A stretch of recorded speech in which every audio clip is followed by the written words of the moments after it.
few years ago, I began a new spiritual journey.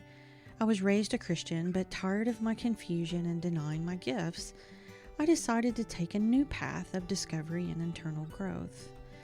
Along the way, one thing I realized was how many others are in a similar place in their lives, knowing there's more, but stuck in their own conditioning or doubt. So I decided to start this podcast as a way of vocalizing the things I was learning. But then it became something more. I decided to blend my own quest for self-discovery with a deep dive into the fascinating world of Cajun culture. We'll unravel the unexpected connections between these two paths and how they play a unique role in guiding us towards healing and growth, hopefully while offering insights and inspiration. I'm Heather, and this is Soulful Wanderings with the Pretend Cajun. Are you coming along for the ride? So I think we've established that when you think about this part of South Louisiana, you kind of think Cajun country, right? But the thing that's really interesting is that it's not just Cajun. There's also Creole and Native Americans, and I think it's worth noting that there's more than one kind of Creole, which is actually something I didn't know that much about at first. In fact, I'm really just discovering a lot of that recently. The first time I really remember learning anything about Creole culture, I think was in college. I went to Northwestern, which is in Natchitoches, which is kind of central Louisiana.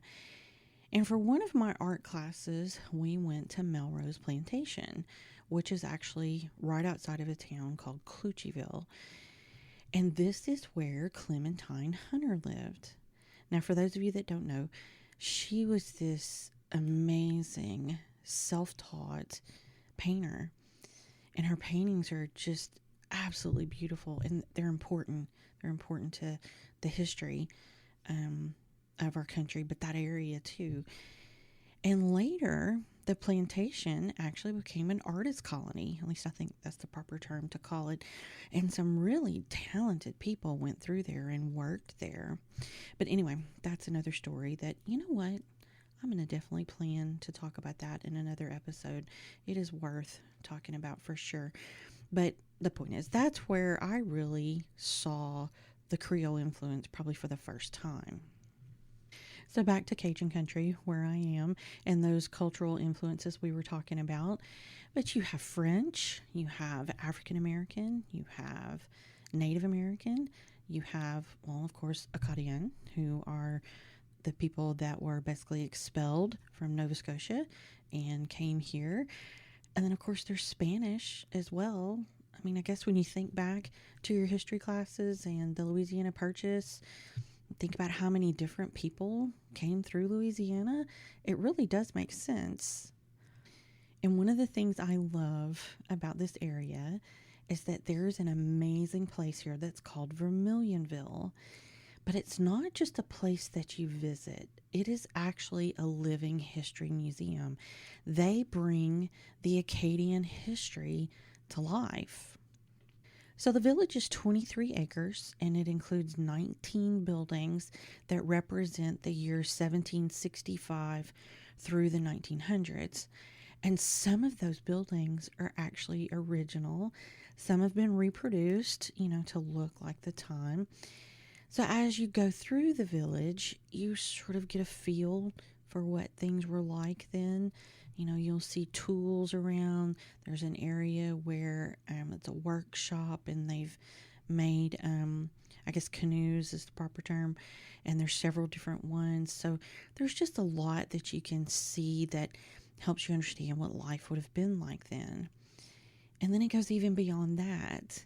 There are actually costumed artisans that are throughout the village. You'll find them at the various houses, and they may be doing demonstrations or available to talk for you to ask questions. And through these artisans, you'll see arts and crafts of the time. There are women that are spinning cotton into yarn. There's a food historian around here. We know that's important. I mean, my goodness, the food here. Then we have Chief Sitting Bear. He's of the Avigel people. and he is just a great source of knowledge, and so great to have him there. So you'll see these folks around the village, and they all speak French. There's a lot of French spoken there. You may see one of them conducting a tour for visitors. So it's a really great way to just sort of immerse yourself in this culture. And of course, the focus there is on Acadian, Creole, and Native American culture. Another thing that I find absolutely amazing and cool is that there's also a musical historian there. And I'm not sure, if you're not from here, you may not realize just how much music is in the culture. And there's different types of music. And at Vermilionville, you can actually participate in the music. How cool is that? So on Saturdays, the Cajun French Music Association sponsors a Cajun Jam. So if you're ever visiting, I'm going to let you know it's from 1 to 3. And the only time they don't have that is if they have a special event going on that Saturday. But there's usually, a noted local musician that sort of leads things, but others can actually sit in and join in and play with them. How neat is that? You just bring your instrument and you go and jam with these people for the afternoon. Or if you're not a musician and you don't want to do that, you can just come and just enjoy it. Perhaps just dance the afternoon away. Another very interesting thing that happens every weekend is on Sundays from 1 to 4, you will find Le Bal du Dimanche. And I probably did not say that right, so forgive me. But that means the Sunday ball. And here they alternate the music between Cajun, Zydeco, and Swamp Pop. See, I told you, they're all different kinds of music, and people have different tastes as to what they like. Some people like one and not the other, or some people just like them all. They don't care as long as it's Cajun music. They're there and they're going to dance. And just so you guys know, if you're ever visiting, there is an admission price to get to the ball, but it also includes your admission into the village, so it's totally worth it. We talk about the fact that this culture seems to be dying out a bit. So having such an amazing place to learn and truly get involved is just really so special.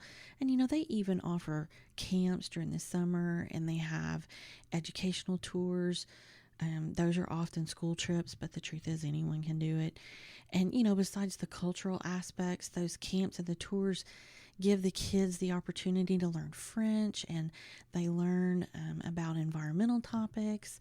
They can also spend time at the watershed exhibit that's there at Vermilionville. See, that's another part of this that just makes Vermilionville so amazing. It's not just about the culture. It's actually part of what's called the Bayou Vermilion District that was established back in 1990, and it was to work towards keeping the water clean, to monitor the water, as well as taking care of, the environment that's around the water in general. Basically, they have people that are on the water on the Vermilion River from Karen Crow all the way to Maurice, Louisiana. And those guys are keeping the water free of trash. They're cutting back trees, to keep the waterway clear, and just a variety of other things that keeps the river navigable for anyone that wants to use it. That's probably another little tidbit about Cajun culture a lot of people don't know, is that the waterways here are very important. There's a lot of water, and people use that water a lot for recreation or for fishing and things like that. And plus, you have to keep it clear for things like flooding risk and things like that. So monitoring this water, keeping it clean, and making sure the environment is taken care of is a huge undertaking and very, very important for this area. And another thing they do that I found fascinating and just learned about recently, there's an herb garden that's right inside when you first get into the village. And the Lafayette Master Gardeners actually take care of it. And it contains herbs that are native to Louisiana. Many of those would be used in things like tinctures and such to help people treat ailments. So I thought that was amazing and beautiful. Of course, there's also a restaurant on site. La Cuisine de Moment, of course, Y'all, I didn't think about how much I was going to have to pronounce French things when I started this podcast. So I'm going to hope I learn more as I go. So please pardon my not so great French. Anyway, at this restaurant, you will find what I would call very typical Southern and Cajun cuisine. And oh my goodness, it is so delicious. And it's so much. I mean, when you get this meal, when I tell you you're going to be satisfied and full and need to walk the village to walk some of that off, or you know what, take your leftovers home and you're going to eat on that for a couple of days.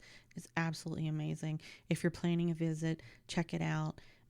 They're open Tuesday through Sunday, but absolutely check it out if you go. And there's one more new thing that I just found out about with Vermilionville. They now have a brew house. Their museum operations director there at the village decided to start it. He evidently brews at home, so he knew some things about that. But what he's doing is he's using historical recipes, but then he converts them just ever so slightly for kind of that modern taste. And I was told that one of the first beers that he had for the staff to try out was a molasses ginger beer. And y'all, I'm here for it. Doesn't that just sound delicious? Oh my goodness. I can't wait to try that. So in case you didn't notice before, places like this just make me so happy. You know, they're keeping those old traditions alive. And like we said, it's not just Cajun. It's Creole and Native American as well. And having places like this so that you can learn and so that you can immerse yourself in it and remember all of that history or learn all of that history, it's just so important. Now, we'll share with you one thing that I've noticed. Often if you call someone here the wrong thing, and what I mean by that is sort of the wrong kind of Creole, or you say they're Creole when they're Cajun, sometimes there's a little bit of anger that may come with that, but it feels like that anger is because they're basically just fiercely proud of their heritage and their traditions, and they want to uphold it and I guess defend it in a lot of ways. And look, it's not like people are walking around proclaiming I'm Creole or I'm Cajun. It's not like that. They just are.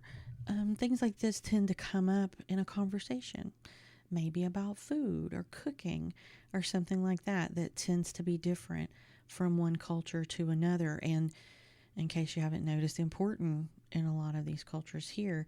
And that's when you tend to see it kind of come out, you know, often a little bit of friendly banter where someone is proclaiming, you know, yeah, your gumbo will never be as good as mine, you know, things like that.